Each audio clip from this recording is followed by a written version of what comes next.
This is the Aftermarket Radio Network.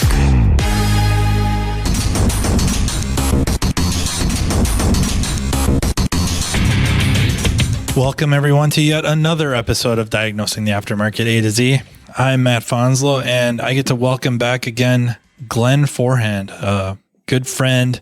He was just on. We were talking about programming and kind of before and after. He was telling me about his his career path and some job transitions he's going through right now. And it's really, really interesting. I think it lends itself greatly to kind of the situation or environment we find ourselves in the profession. So welcome back to the podcast, Glen. Right. Thank you. No, thanks for joining me. Before we get talking here, let's thank our sponsor, NAPA AUTOTECH Training. NAPA AUTOTECH offers 3-hour virtual technical classes that can be accessed from the comfort of your home. To find out what courses are available, go to napaautotech.com and click on the NAPA AUTOTECH class calendar link. All right, man. I mean, it's been a long time. It's been, what? Not that long. Not too long. But what you were telling me was it was fascinating. I just find it tracks really, really well with what we're kind of seeing with techs. I don't even want to always say like the top of the cream of the crop, but it's techs with some skill sets and good skill sets. What's happening, where they might be going, or what's out there for them. Probably just turn this right over to you because you're the one with the story. I was just an avid listener. I've been in and out of the industry since '94. I've taken several breaks, liked working on cars, always wanted to learn more. Never had myself in a situation to really learn much. Electrical side, diag, things like that. That's what I was interested in. There was a small shop town, closed. I rented it to flip cars in. I'd been away from the industry for a long time. Bumped into Scanner Danner, signed up, started learning a few things, and I started fixing cars that with electrical problems around here that shops and other places, they, whatever reason, they didn't fix them. And so I'd buy them super cheap and sell them. So I rented this shop. And next thing you know, NAPA, our sponsor, they started sending people over. Hey, this guy can fix cars over there. You better get over there and talk to him. The guy was very trusted in this town that had the shop before. He co-signed on me, an auto body shop guy that I did some work for on his outboard and on some stuff. And a car dealership here. I saved them a bunch of money on a missed diag. Being a small town, I got guilted into it pretty much as my defense to going back into this. And so then I found myself doing auto repair, and it was by the seat of my pants, completely underfunded, undertrained, thinking I would just be able to grab a tech. When I started, there was always 10 people applying to every job. Never did in a world that I dream I'd have a hard time finding competent help, or even help at all for that matter. I decided to keep overhead down. There were some differences of opinions on repairs needed to be done in the building I was in. There's damage to the parking lot, so I kept having like Lake Erie in front of my shop. So everything I put on the hoist, I'm getting rained on, even on the few nice days we get. And so I said, well, I'm going to move this shop. So I find a place 8 miles out of town, was going to go into that place, and literally as we're moving it in, we lost power. Floor heated shop, middle of winter. It turns out the underground cable for the power supply broke. And in the meantime, getting that repaired is dragged on for months. And there actually is power back onto the place. But even with me wanting to pay for it and all that, just feet were dragged. So now, in the meantime, I go to work for our local casino, which is a few blocks from my house, literally. I live very close. And so I went into building maintenance there. I'd worked there before. Now I go back with these different skills, or enhanced to work from where I was before. And I really caught some attention on some HVAC stuff and some like our, we call it combi ovens, and just different repairs where I'm calling the electrician, hey, this is wrong. I can't kill power all the time to these devices and like take them apart.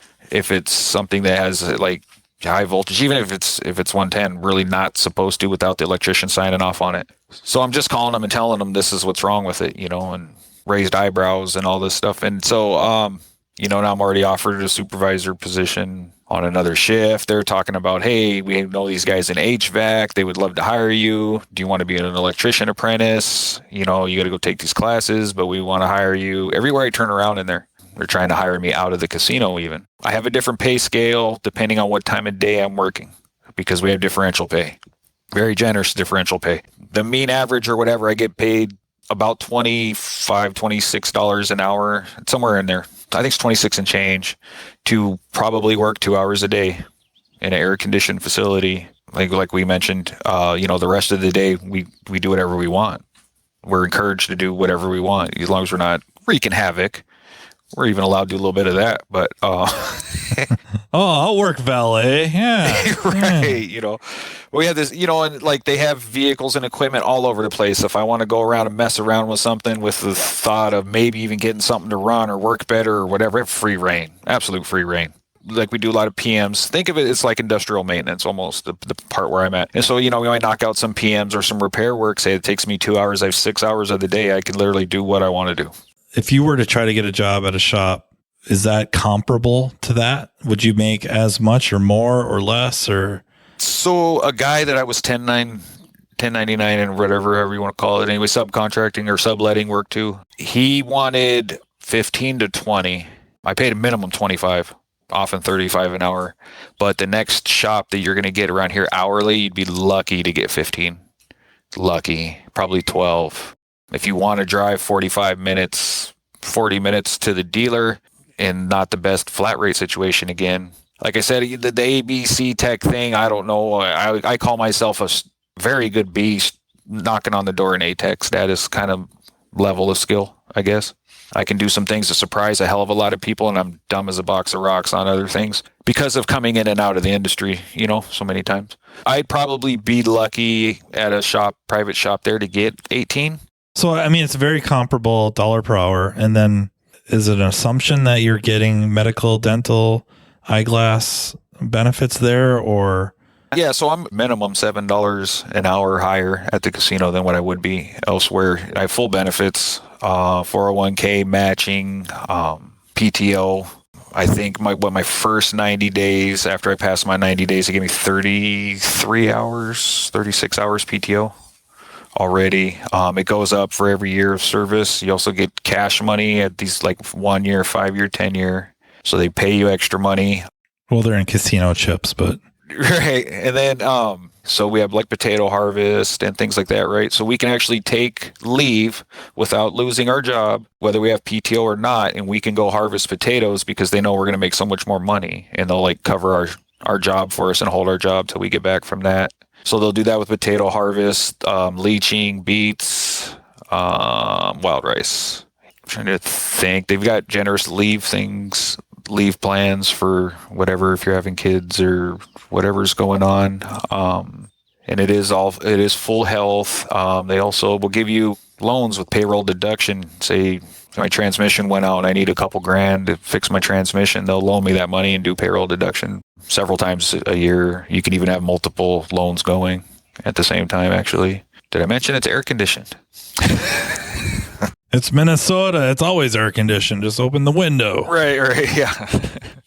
We're talking huge benefit difference than I could get ranching, as we'll call it, and a huge pay difference. Don't get me wrong. It's a catch-22, I suppose, but really you can make whatever a lot is per hour. But if you don't have some sort of a health insurance policy, it doesn't matter. You cannot make as much as you could spend on your health if you have a health emergency. So I think sometimes that gets forgotten about. Maybe certain shops out there do pay enough that you could go out and buy your own insurance, or family just seems so brutal, but you could, and then still be considered in line with the median income or slightly higher or whatever. I don't know if it's that many, right? I think so many rely on your spouse or your significant other has the job with the insurance, and then you're the job that pays the money. That's a heck of a gamble sometimes, right? I need to, before I forget too, I need to give some people some perspective too, because they're going to be $25 an hour, man. That ain't much money. Well, we pay $600 a month for a 3-bedroom house here too, though, renting. That comes into play on that too, and I think that makes that dollar per hour amount look different for cost of living being so much lower. I just wanted to make sure not forget to say that, because they're like, well, yeah, if you're in San Jose, California, you're making nothing, You have a Kenmore box under the bridge. I've been kind of vocal about this in some of our groups and letting people know, and a lot of us want to change the industry, quote unquote. I want techs to get paid what they're freaking worth, man. That's where my heart is. And as an owner, when I had to pay a guy, I overpaid him big time, but I could afford to. So I paid him what I could afford. I didn't care what my neighbor shop was paying. I wanted to take care of my guys. So that's a perspective that I have. And I understand that may be unique because certain entrepreneurs, you're going in, hey, this is a business. I'm here to make a profit. And I understand that. I do. I still say, if you're using humans to run your business, you need to take care of your people. It needs to be a reasonable income compared to what other industries are doing. And right now, everything that I can go into blue collar, it pays better. And I find that ridiculous. And I'm not saying that because shop owners are ripping off the techs, man, I'm definitely not saying that. You know, my rebuttal always when people say, well, I'm paying them what I can afford. Well, then my answer is the business isn't viable then. And I hate saying that to people because some people, it's like their dream to open this shop, but maybe they're in the wrong area or something. Something's wrong, you know? Part of their identity. Like it's become part of their identity that insulting the business, even if you're not actually insulting it, if they take something as an insult to the business, they take it as a direct insult to themselves. And that's not always healthy either. Right. No, it's not. That's what I hate about techs, but I'm sure I probably have come off that way to people a few times because I am passionate about techs. You know, I guess my big disclaimer here is I'm not jabbing at them personally unless you're looking at your tech like you don't give a damn about them. Well, then I'm jabbing at you. This is a difficult job, man. And I don't know a whole lot of shops that, or if really any offhand, that the shop owner lives in a mansion with multiple car garages and swimming pools, and you know the techs are just scraping by. You know, it's usually they're scraping along right with them. Right, and I keep saying that, like, you need a raise too. You do too. I've said that multiple times and tried to really get that out there and make sure I'm heard it the way I'm trying to present it. You've arguably risked it all. You know, you're putting a lot of stuff on the line to open this business, to have this business. There should be a reward. There should be. And then, like I think you're alluding to and will continue, the options are now out there where the word's getting out that AUTOTECHs have these wide skill sets, right? They have the ability to do a lot of different things that lend themselves very, very, very well to these other jobs, like you're saying, in maintenance and factories or casinos or, you know, like more heavy duty, maybe. You know, it's still vehicle repair, but it's on the heavy duty side. What are you going to do when your techs are leaving? You know, you're hemorrhaging these techs to go, you know, work maintenance at the Amazon warehouse or wherever, because they have to pay up because they recognize the need for the skill set. Need the person that can come in and figure out an appliance, figure out, you know, they can do some welding. They can deductively reason something to figure out why it's not working, whatever machine, a packaging machine, shipping machine, vehicles on site. The list goes on and on and on and on. You got somebody there that can figure it out or make it work. They're valuable, and that's what we have in droves. If we can't take care of them, we're forcing their hands. They can work on cars at their house and make enough money that they can buy a nicer house with a garage and put a hoist in there, and they can do some side work for fun or just work on their own toys, and you're forcing their hands. You look at a job like mine, like, most days, I have had a busy week this week, but most days, like I come home, I'm not tired. I'm like raring to go, man. So imagine that, you know, especially if you want to do some side hustle. I mean, my God, you come home and you're like full of amped up, ready to get in there, and you can throw 4 hours down without even getting yourself too tired or whatever. You just made your family an extra $400 or $500 that day, wrenching on the site at home or something, or mobile. I mean, that's pretty sweet, you know? So that's an option that's going to be tough for shops to compete with. It is around here. Again, going back to our programming show, it's why we're not seeing programming around here. There's not, you know, top talents going elsewhere, or guys that are hungry to learn are not staying in these low paying, you know, wrench turning jobs. You know, it's kind of a shame. Something's going to have to change. How do we get the shop owners the return on investment that they should be getting so that they can pay the techs the money that they should be getting is the big question, you know? Yeah, I think stuff's changing. It's maybe not changing as fast as we would like. I think it's changing because it has to. I mean, I've seen the labor rates going up around here, you know, $100 an hour for a long time. That was a threshold nobody was willing to break. And so our shop had been over 100 for quite some time. before we had people joining us. And it might be, they'd be right at 100 or 101. But like you're saying, that just the cost of doing business itself, forget the payroll, has gone up. They've had to go up for those reasons. And then, there are people starting to threaten to leave or open up. Well, you don't really open the newspaper up anymore, but any kind of like the hiring services or even like Facebook will have jobs pages or jobs groups, and you start ripping through some of these, and the factories looking for maintenance techs. I mean, some of these guys, when they're working nights, they're making really good money to start. Yeah, to start. Yeah. And like you said, they start them out with 2 weeks vacation right out of the gate, and benefits kick in. And now that dollar per hour is better yet. Your expendable income keeps going up because, you can make an awful lot of money, and boy, something health wise occurs. It doesn't matter anymore. It's all bad. Yeah. You better have that insurance, not just relying on unemployment or disability, but, we can insure our paycheck too and get that kind of coverage. And it's something pretty valuable if you're the breadwinner in the family. You guys should be looking at that because I don't know if you know Zach, like when he tore his bicep, he ended up losing his job at a place he thought he was stable at. He opened his own shop and, but there's a lot of those stories out there.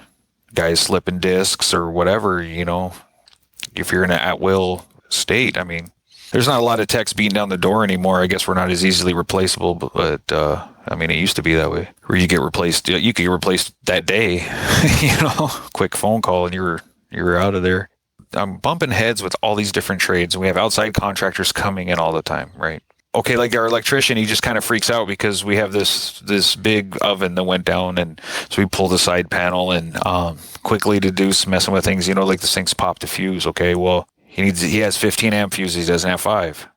It's, what are we going to do? How can I do this? How can I make sure this is a problem? Well, if they did a repair earlier and they thought some moisture was in there or something inside this thing and caused it, and they think it's going to be fixed now. So I said, well, we both know it's dangerous. I said, I know about cars, man. I don't know about this stuff as much, but why don't we just grab your thermal imager and why don't we put that 15 amp fuse in there just for a couple seconds and then pull it out and see what got hot, And that was like a big deal. Like, whoa, where the hell did you get that from? And oh my God, where did you learn to think like that or whatever? And I'm just like, dude, it's just normal. There's nothing special there. There was no magic at all. It was just to me, it was common sense, And so then I'm like, well, did you trace the circuits or anything? What does this go to? Where's the brain? If we're worried about frying something, and it's like, well, no, well, how are you going to diagnose it? Well, I was going to put another fuse in and just let it go. And I was like, wow, that's like acceptable, And they were like, well, yeah,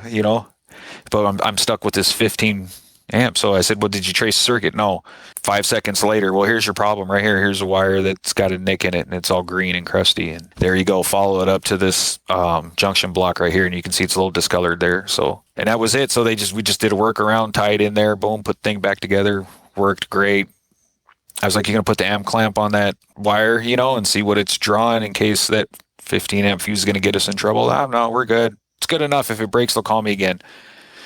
Like, that's what's in the industry, man. Like, that's what these guys are going around doing. So there's no diagnose it. Their butt wasn't on the line if something else messed up and it turned on. I can leave now. If something else goes, you have to pay me again to come back. My jaw dropped. I couldn't believe it. So what you're saying is if you worked for them, they would lose money.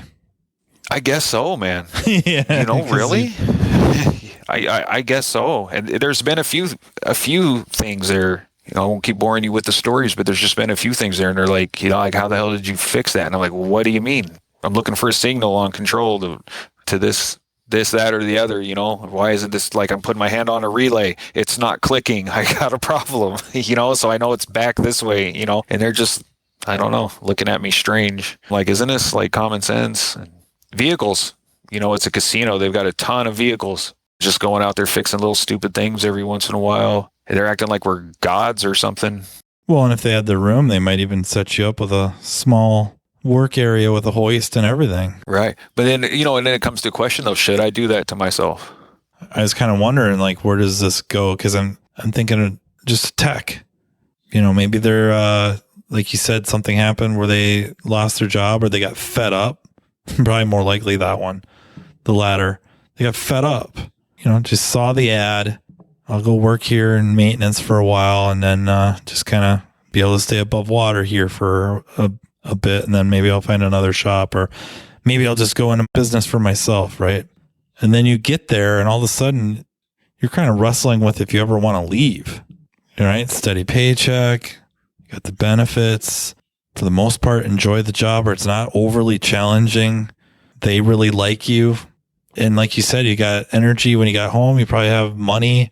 Do something in your garage to fix it up to do a couple of cars or a car a night or something. Helping out friends or neighbors. And what would be the attraction to go back to the shop? Because the politics are probably far less. And I suppose just the general condescension of the motoring public, right? They just don't hold us in very high regard. And there you're kind of behind the scenes. And if they do see you, you're a freaking hero.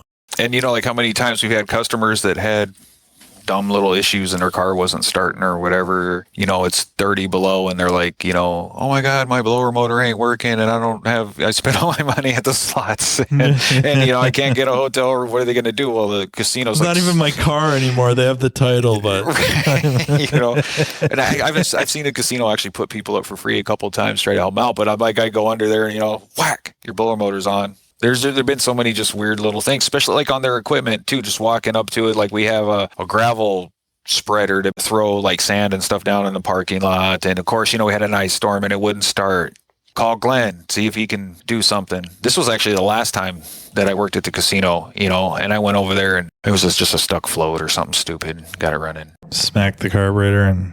Yeah, so they bought me dinner, because... like the guests are, they're going to get sued. Everybody's sliding and falling everywhere. And now the sand, they can throw some sand down. And they constantly getting poached, though. Like outside HVAC people are coming in and you might jaw jack with them for a minute, or they'll call us kind of back up if they need a hand or something. You're like fixing something for them that they didn't catch or whatever. And then they're like, hey, you want to come work here, but you'll have to drive to DL's, Detroit Lakes, 35 minutes away or whatever, you want to come make $35 an hour or something. So yeah, it's constant. So the question you said, why, well, do I go back? And I like working on cars. So you made that point. Well, I have energy, I have some money, and I have the garage and I still have my tools. I mean, I can make my paycheck at the casino flipping one car a month potentially, because they're, selling them so cheap. They can't fix them. That's been to a shop or whatever that's not advanced around here for Diag, and they're terrified to go to the dealer, so they're selling these cars. You don't get them all the time, but sometimes, $500. You pick up a car that's on Marketplace for $4,000. If it's running, by the time you fix just a couple little things on it, you spend maybe half a day on it. That's a pretty big incentive to stay home. You do that a few times a year. It's weird to me, but I don't think it's weird industry-wide. I think a lot of guys are experiencing it similar right now. For 98 years, the NAPA name has meant quality parts and service. It also reflects top quality training programs to help you build a more successful vehicle repair business. No doubt, the technician shortage is impacting everyone, but you're not facing this battle alone. NAPA has the solution by making NAPA AUTOTECH training available near you. NAPA AUTOTECH provides automotive aftermarket technicians career development opportunities through structured, disciplined, measured, and high-quality technical instruction, no matter the technician or service advisor's skill level. This instruction enhances understanding of vehicle systems, increases first-time repair capability, and overall customer satisfaction. It also prepares technicians to become ASE certified. It's a fact technicians who receive training to improve their knowledge and skills have a higher sense of job satisfaction. This reduces technician turnover and increases productivity, directly improving a shop's profitability. It is vital to the success of a shop's business that today's technicians are equipped to diagnose and repair today's complex vehicles. With our ever-changing technology, the technician's knowledge and skills need to be updated and refreshed on a regular basis. As you labor over the decision of whether to send your techs to get their skills sharpened, keep in mind, NAPA AUTOTECH training is an investment, not an expense, and it's available to all. Much of NAPA AUTOTECH's training is offered in more than one format to accommodate varieties of learning styles and training preferences so each person can maximize their learning. Whether you're more of a hands-on person or enjoy learning at your own pace, NAPA AUTOTECH is here to provide you with the training you need in the format that works best for you.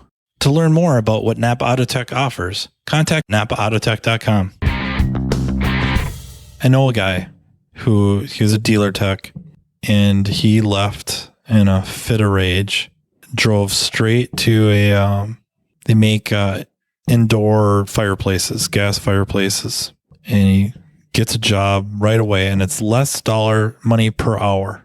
But within a short amount of time, he's making more now because even though his rate was lower, his hours are consistently. And you show up at, if you're working, and I imagine he probably didn't start out on day shift, but if he did, you're there at, a little bit before 6 a.m. and 2:30 hits, you're done. You're out.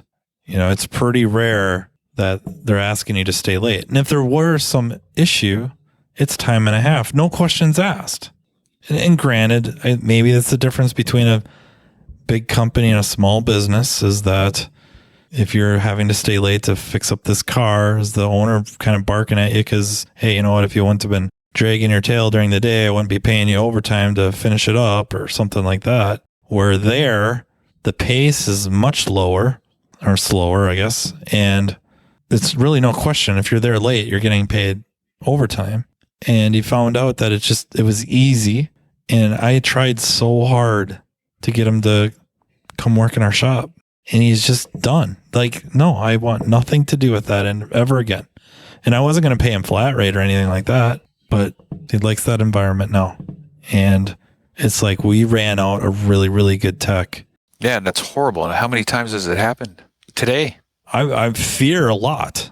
I'm sure there's always going to be some indies involved, but is it the dealers, or, are they really mistreating them that to the point where they're not leaving the dealer to drive down to the indie shops that are crying for help?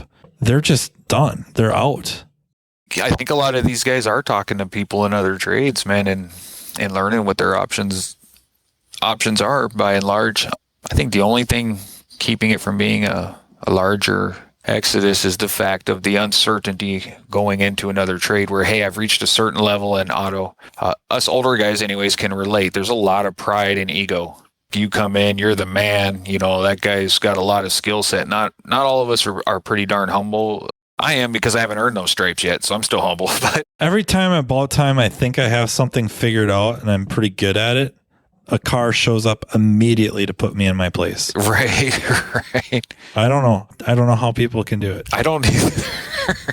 Wouldn't that hinder some people from going to a new trade, though, where you're back to being the green guy? I bet you that's one of the only things keeping a lot of people in, man. Well, I think there's situations too where I've had people hired, if you will. I've made them the job offer. We've agreed to terms. They've accepted the position. They are going to put in their notice. And then they kind of ghost. And I have a feeling a lot of times it's the shop they're at right now. They are the top dog. They're the go-to guy. They're the one that, figures it out or makes the big decisions.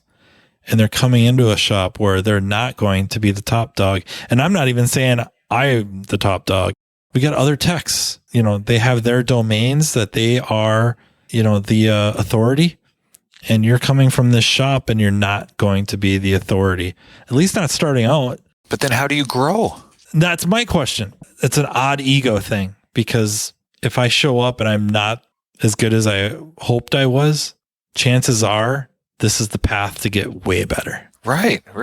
I tried to tell my daughter to go to a different college so that I wouldn't care to be a tire tech there.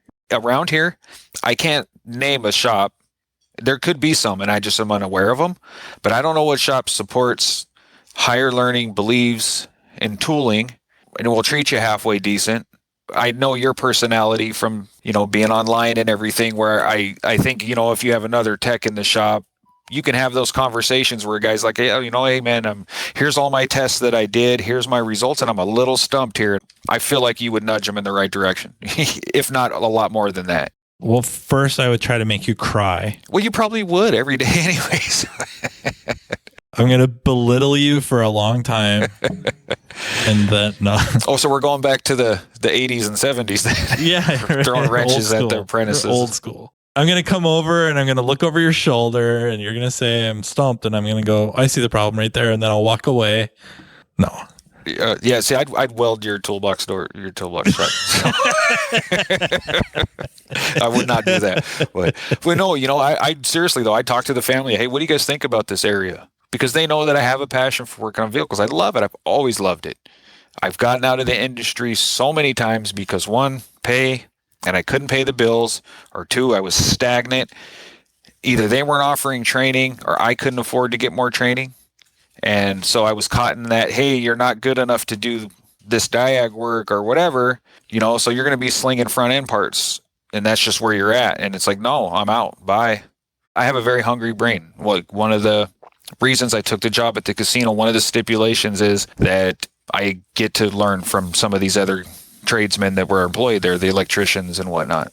And they're all for it. They love that. So that helps us both. But, so that's why I came and went. So, if I could go back in time, I would have put more effort into finding a shop that would have supported my growth or an area to work in where I could have did it myself and stuff. I would have had a whole entire career in auto, no question. It was my preference.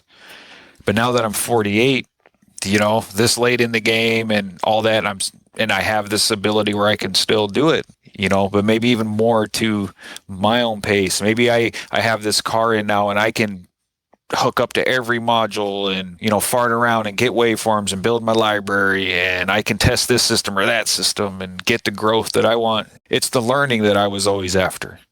That was my motivation. It wasn't the money. Yeah, like I did actually pose the question, hey, what do you think about down there? Because my daughter wants to go to NDSU. So I looked in Fargo too. And I'll tell you, heavy duty, you mentioned it, a few other industries that are outside. Again, just with the skill level where I'm at, I can expect to go make $45-50 an hour, hourly in Fargo. I have 3 job offers for that or better. And it took me like 2 hours to get those job offers of just even throwing it out there. So yeah, the question is like, what are we doing? I can't believe we have any techs left, honestly. Is it a big secret and they don't know we shouldn't be making this podcast? I think a lot of it is hope. A lot of it too is comfort, and you're getting good at it. A lot of it too is like you're saying, depending on age, the prospect of starting over is not all that attractive. If you're finally fed up, even if you're in your late 20s, early 30s, like you're already thinking it's too late to become an electrician apprentice or a plumber. I think we also have these odd views of things too, whereas the public doesn't respect what I do, but I know it's really complex, and this community of people I know that it's very complex, and it doesn't matter if it's in the diag end or just repair. To be able to take these cars apart and put them back together rapidly and really, really well that is a heck of a skill. That is a heck of a skill. But we also do the same thing where we're looking at working maintenance at a factory. Like maybe that's a little bit beneath me. If you do it, all of a sudden you get through the learning curve. If there really is any, you might find out there isn't much of a learning curve. And it's like, what was I thinking? Don't get electrocuted is the learning curve. Well, a friend of mine, Tom Myers, I know I talk about him a lot. A, because I like him and he's a really, really good guy. But 2, freaking NAPA ASE Technician of the Year. And he ends up working for a forklift dealer group. That's a horrible loss, man. Yeah, specifically at a dealer. He starts out and he's a tech. I meant it, but I was joking. I said, you'll be shop foreman in a year.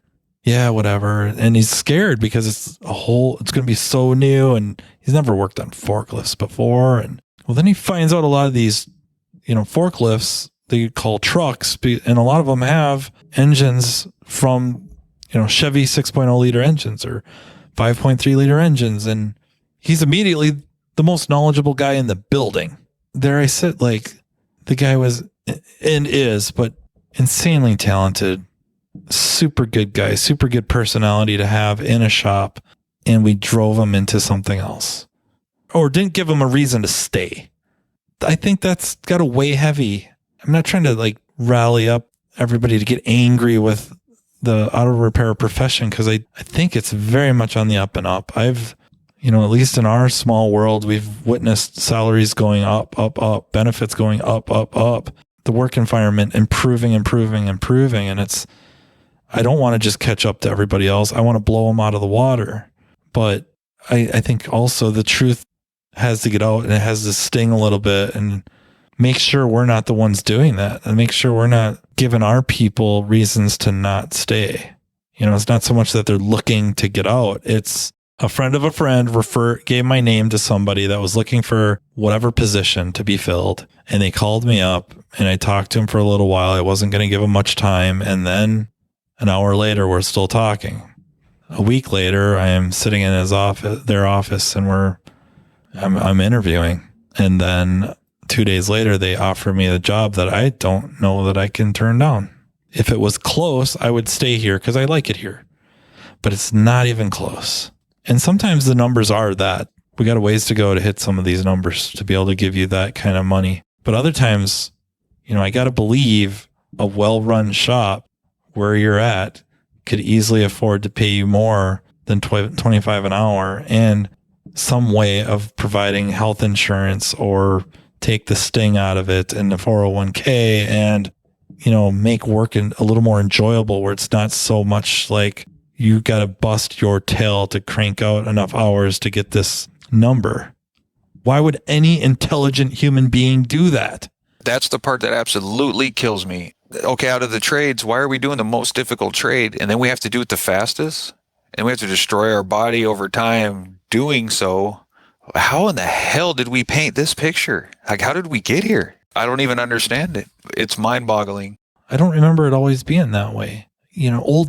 Old's relative, I guess. I'm probably theoretically old. I don't know. But the generation before me, or even 2 generations before me, when they talk about their careers, either at the dealer or in the independent shop, they made good money. Wasn't so crack the whip, banging out the hours. I'm not saying it was super laid back either, but it wasn't like, I got all your numbers up on the wall, and if you're not hitting them or you're in competition with everyone else, it was never like that. And then it slowly turned where everyone else's rates kept going up, but ours didn't. Labor rates really didn't go up much, and our income rates didn't go up. So our expendable incomes kept going down, reducing, while all the other trades, it kept going up, up, up. And we just never kept pace. And part of it's our fault for not demanding it right away and kind of forcing the issue. And part of it's, honestly, just we weren't paying attention. How does the whole country do that, though? You know what I mean? How does the whole country not pay attention? Like, it's... Well, one idea I have, and I don't know how to prove it yet, is the relative value of a car. Brand new, maybe those have gone up, but generally they depreciate rapidly to very similar zones of value. There's a lot of $70-some thousand vehicles that after 6 years are worth, $15,000. The other car that was bought for $50,000, same mileage, same time, right around the same value. Home values just keep going up, up, and up. And that's mainly where a lot of the other professions revolve around. There's buildings, real estate type things, and the values keep going up and up and up. Well, roofing your house, if that's $15,000, but the home value is $250,000, that's less than 10% of the value. And the house is going to keep increasing in value. Most likely it's going to increase in value. It's probably not going to decrease. But your car, the engine goes out and it's $5,000, but the value of the car is $15,000. Right. It's tough to swallow. That's a large percentage of the value of the vehicle. And after you put the engine in it, it ain't going up in value. No, it's still going down. It's still going down. Yeah. I think that plays a role in it. Yeah. That stands to reason for sure. And it's just a hell of a position we find ourselves in. Yeah, I think about your guy at the forklift, and I know someone that came from a forklift place, and I was told, like how brutal they are to work on, and they're so hard to diagnose, and blah, blah, blah, blah, blah. You're the baddest man on the planet if you're a forklift repair guy, it's like you said, a lot of them are powered with like GM engines or whatever, but what they think are tight quarters and hard to assemble or disassemble or get these repairs, and how do you get wrenches and how do you do this stuff? And it was like, dude, I wish these cars were this easy to work on. Seriously, man, like I hate to sound like I'm knocking any other trade or anything, because I'm definitely like not doing that. But a lot of those guys do not know how easy they have it. Now do it in Minnesota, after a snowstorm with all the roads all dripping in your face and you're underneath the car or whatever, and you're fighting rust. And even if you were getting the same dollar an hours and benefits and all that, I don't know any electricians that have shelled out much more than a few $100s, maybe $1,000 on their own tools to do their job. Right. Yes. I hadn't even got that far yet. That too. And if you're working in a factory, and I don't know about the casino, but most factories, they reimburse for boots. They usually have an eyeglass type program where if you buy safety glasses, I'm kind of using air quotes. If you buy safety glasses, they reimburse for that. Well, they have really nice looking safety glasses that you just clip the side guards on, and now they're safety glasses. You got your daily eyeglasses for little to nothing. Other ones go so far as providing like everything, boots, clothing, like if you have to wear some sort of a uniform, overalls, something like that, gloves, just everything's there, all the PPE, if you will. They don't pay for any of that. Tools, we have to have a little bit of tools, but like most of the stuff in these places, like one of the, I don't even know what they call, like an 11-in-1 screwdriver does like 90% of it, like maintenance stuff, your daily stuff. Then things they have to do in the shop or whatever, all the tools are like on the wall, and there's toolboxes in there and whatever. If you don't have something, you just tell them and they get it. They go buy it. Our shop is getting to be more like that, but it's going to force a conversation with the and it's everybody, but the techs, that the shop wants to start buying more and more, if not everything. But for crying out loud, could you take care of it as if it's your own? Are you telling me that if you bought that cordless ratchet and paid however many hundreds of dollars for it, that you would treat it that way if you paid for it? You would have a stroke if you seen what these guys do. I'm serious.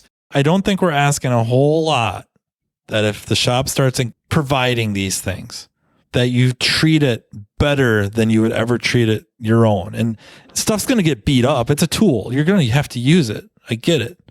You're going to shove that ratchet down in certain areas to use it.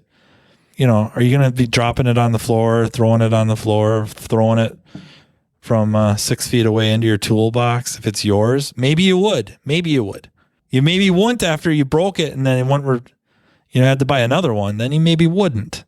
Now, again, like other trades, that stuff's provided, and they'll throw it off the second story roof so they don't have to climb down the ladder with it, and that's acceptable, because it's budgeted for, and they have the money for it, and they don't care because they're getting paid so much more. I'm not talking about the wages. I'm talking about, whoever's the contractor or whatever, like the guys are freaking raking it in.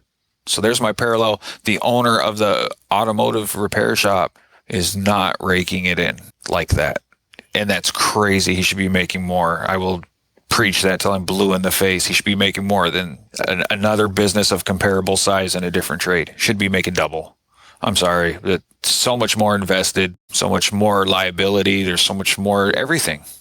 That tooling thing, that's interesting. Where do you think brand preference comes into that? A lot of techs, man, they're very brand loyal. I don't think they care as long as it works. I don't think we have any plans on like going cheap. It's hard to get away from the real brand name stuff for like the ratchets, sockets, at least the like thin wall chromes. Impacts maybe, the difference between brands is probably a little less, for cordless stuff. I mean, in Milwaukee is so freaking popular. It is for us. Once you get away from auto, man, I don't know. See so much DeWalt. I've heard some really nice things about the Harbor Freight type of earthquake stuff too. I don't know. I don't use it.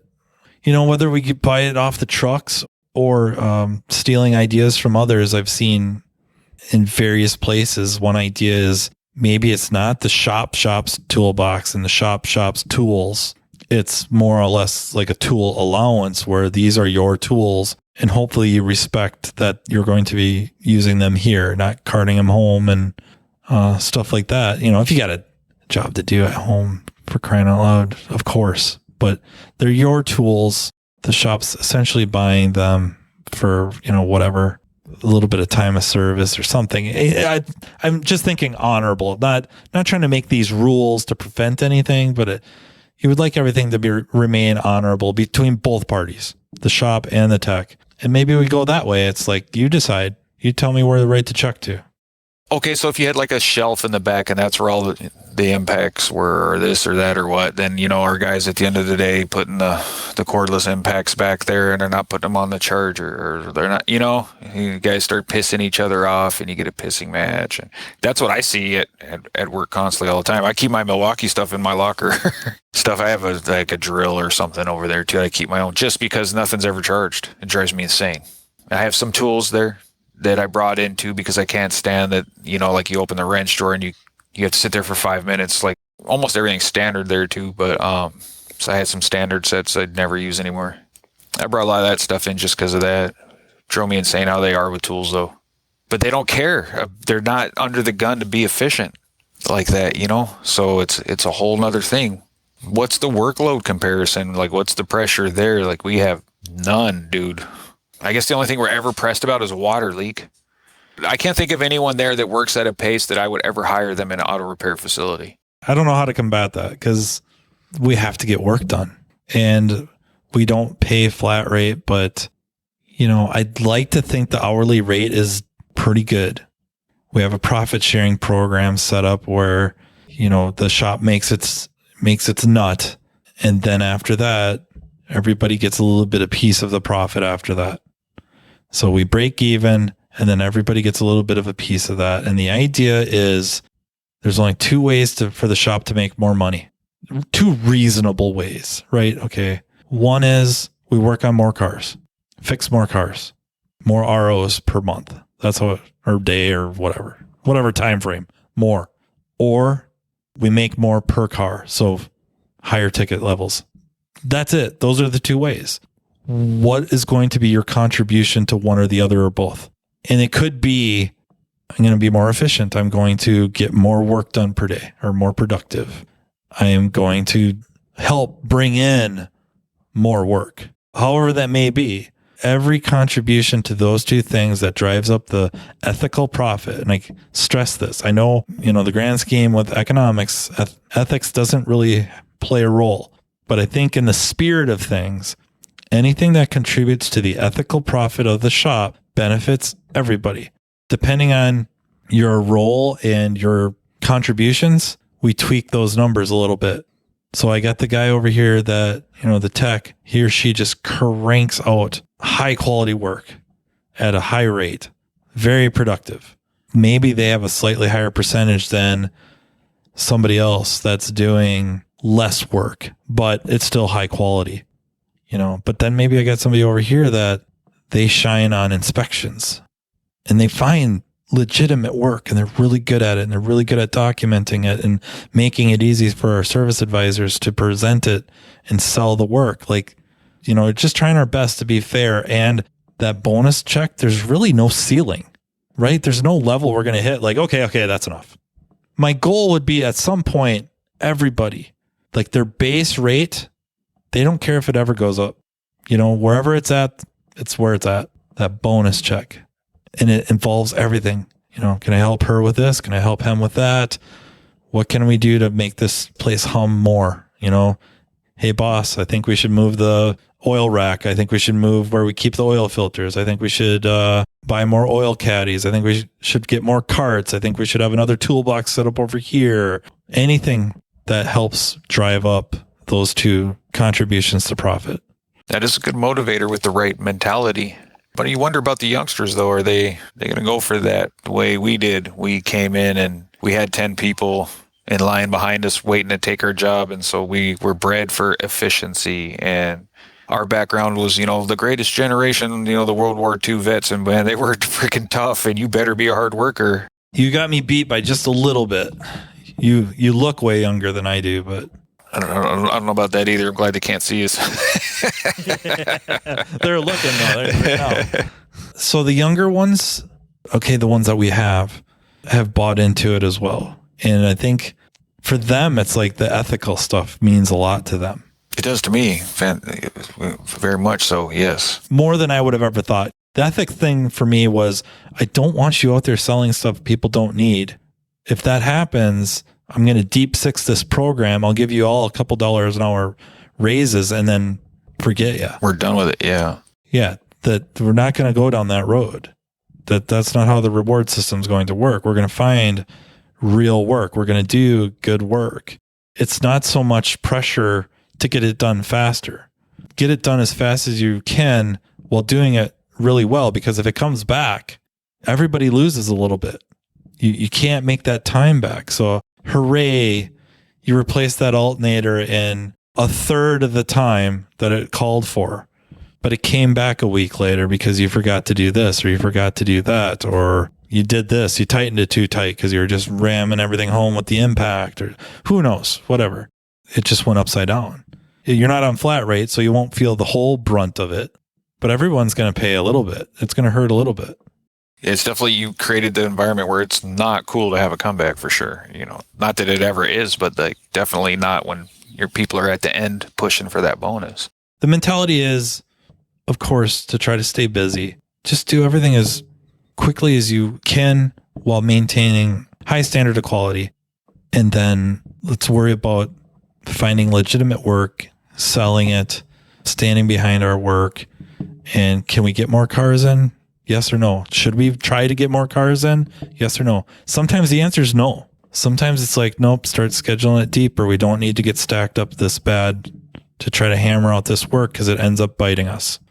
And you can see it. However, comebacks go up, average tickets go down, and it's always a balancing act too.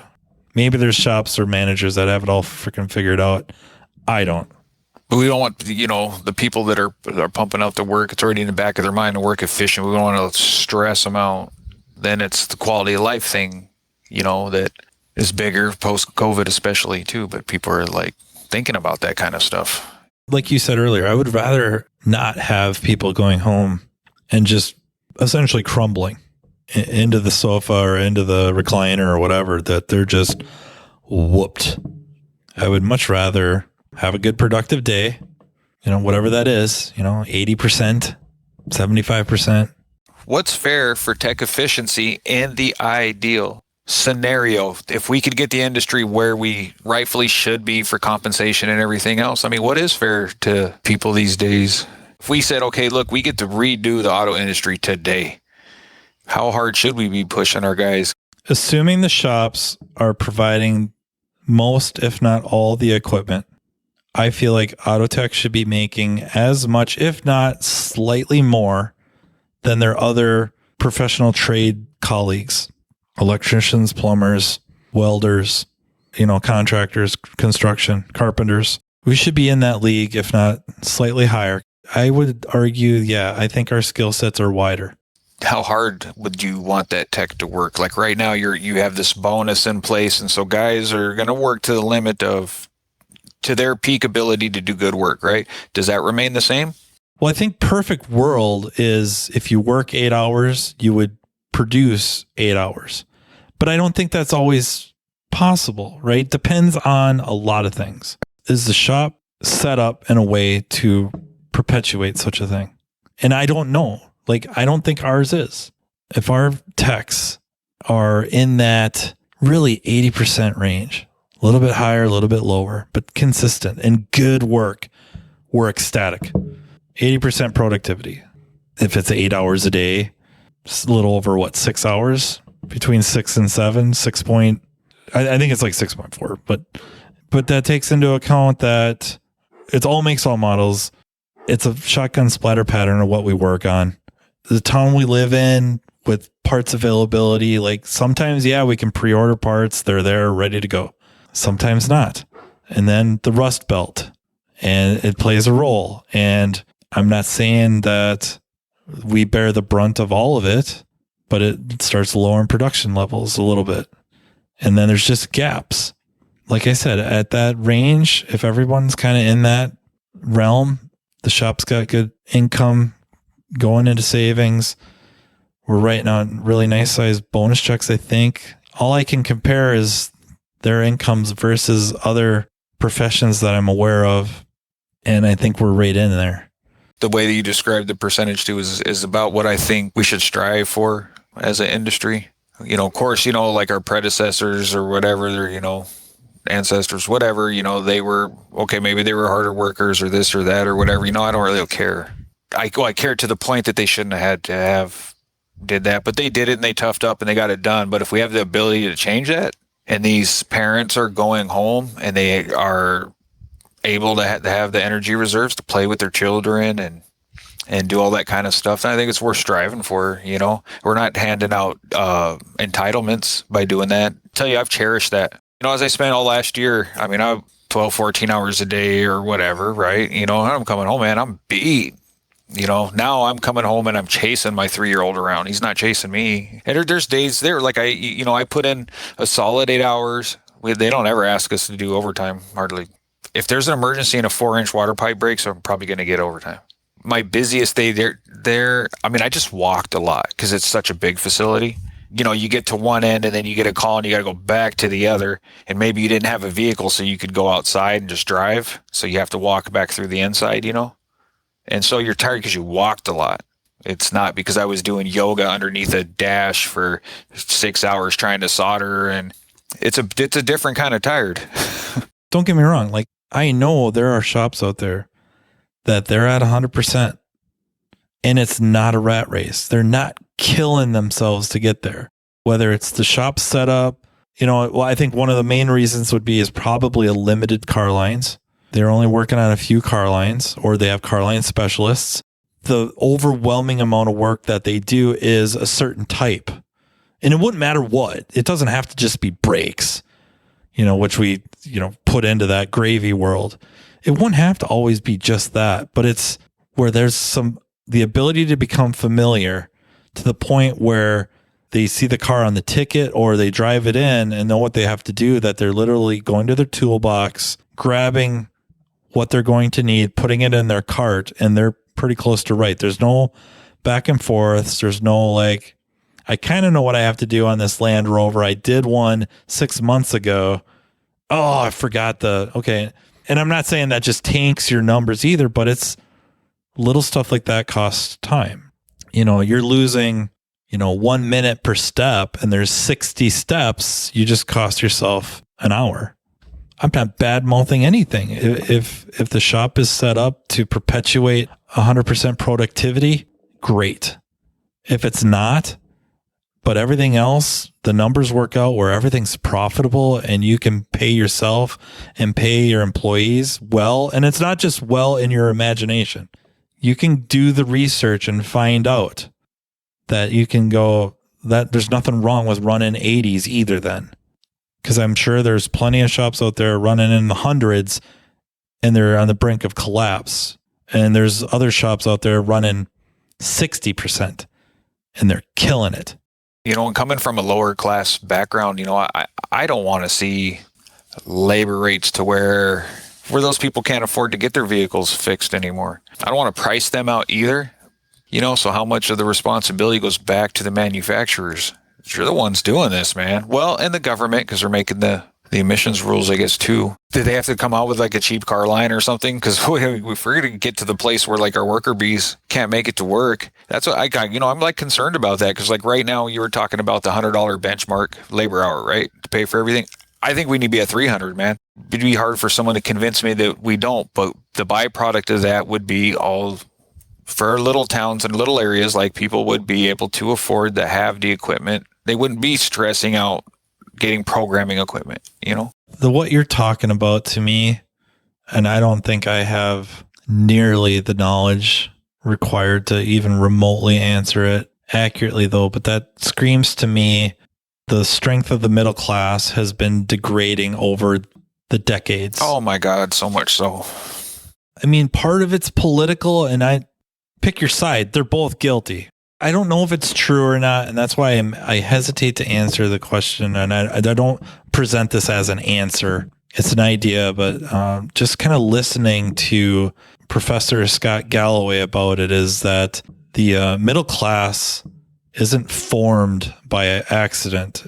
There has to be an effort to create it. Now, I don't know if that's true or not. I don't want to make it sound like I'm answering this, but that's an intriguing idea to me, that the middle class, there has to be an effort to create it and to strengthen it. And if that's the case, then what you're talking about, it's very important that we do, because that will give them the ability to afford certain things that are needed to function in our society. So in many places where you live, you need a vehicle. And so you have to be able to afford to buy one, whether it's new or used, and you have to be able to afford to maintain it. You know, the businesses have to charge what they charge to be able to afford to offer the service. So to me, it's maybe certain businesses can pop up to, see a need, fill a need, but at some point you can't afford to do it. I can't afford to work this cheap and do this job. I'm better off pricing myself up higher, going after the higher end income earners, and then trying to do some, donations or charity for a limited number of people, because that's what I can afford to do, rather than can I open this business that targets the lower income earners. And I worry that at some point you can't anymore. There's no reasonable way to do it. So now it becomes out of our hands and more, we'll just say societal. I don't know that you can just go after politicians either, because they're supposed to represent us. And if we're not pushing for such things. You said supposed to, so right. That could be another podcast. Yeah. Oh boy, could we do one there too? And I agree with the professor. Middle class has to be created. We have to do maneuvering and functioning to have that. We do. Every year it becomes more difficult to repair these cars. So when the average car is 4 years newer, 5 years newer than what we're seeing right now, what's the average car right now? Like a 2011 or something, or 12. So think 4 or 5 years ahead. I mean, we're not going to have to worry a whole lot about YouTube teaching people how to fix cars themselves, because they're not going to have the equipment. I don't know how many do-it-yourselfers are going to do network diagnostics and all that kind of stuff, anyways, even if they could. I think they'll continue to do brakes. So when that happens, classes are so far divided, right? They don't have the spending capital here like to go to a shop, and now we don't have the neighborhood mechanic either. So how do the worker bees get to work, and how does that help the country? When you said a lot of people need a car to get to work, or they need transportation, I think it's most people. Yeah, outside of like metropolitan areas, right? Well, you think too, though, in a lot of inner city place, like, I don't know about you, but, I don't want my wife walking home or on the city bus in the dark. In the bigger cities where people say, oh, but you have public transportation. It's like, okay, well, you go use it. I got to pack heat to get on that bus or whatever, I think there's economic implications if we don't get this figured out. When I say we, I think I mean the country. I don't think it's really debatable, because, yeah, it's very much in the best interest of the entire country, as a whole, to have a strong, healthy workforce. I think you can take whatever political philosophy you want, and there's logic to it. The argument might be how to do it, but I think everyone can agree that it must exist. You must have a strong, healthy, intelligent workforce. And, if they're going to be doing most of the production and, to quote, "It's a Wonderful Life," most of the living and the dying, would it hurt to have, whatever lifestyle? Wow, man. You know what you and I do really well? We kill time. And we keep on opening these doors where it's like all these other major discussions, right? Yeah, it'll be interesting to see what happens the next few years, man, because I think we're going to see some big changes no matter what, and see what happens on how we get people like me to maybe not flee. I'm not even the important one, but the other guy you talked about, how in the hell did we let that happen? I think it might happen more than we think. You just don't hear about it. And it's quieter too, right? They're just done, and we've never heard of them, and probably never will hear of them. And they're doing something else entirely and loving it, working in a cubicle. It's a shame, because keeping people, that are driving their families in their cars and keeping them on the road and in a safe manner and everything, man. That's where I want the talent. I don't want them at the casino. People don't have to gamble. I gamble on every car. What are you talking about? Well, yeah, there's that. Our reputation and our livelihood and our freedom. Well, thank you for coming on again, sir. I really appreciate it. Really just ecstatic that you came on and shared your story like that. And well, thanks. I'm sure in the forums I'll probably get my teeth kicked in for a few things I might have said, but hey, man, I'm all for it. Change my point of view. That's one thing I'm always is open-minded, man. So I'll hear information and change my point of view if it's appropriate. But thanks for having me on. I sure appreciate it, man. Oh, thank you for coming on. Thank you for listening. Thank you for all the feedback on all the episodes and the check-ins. I really do appreciate that. If you have any ideas about future episodes or want to come on the podcast, please don't hesitate to reach out.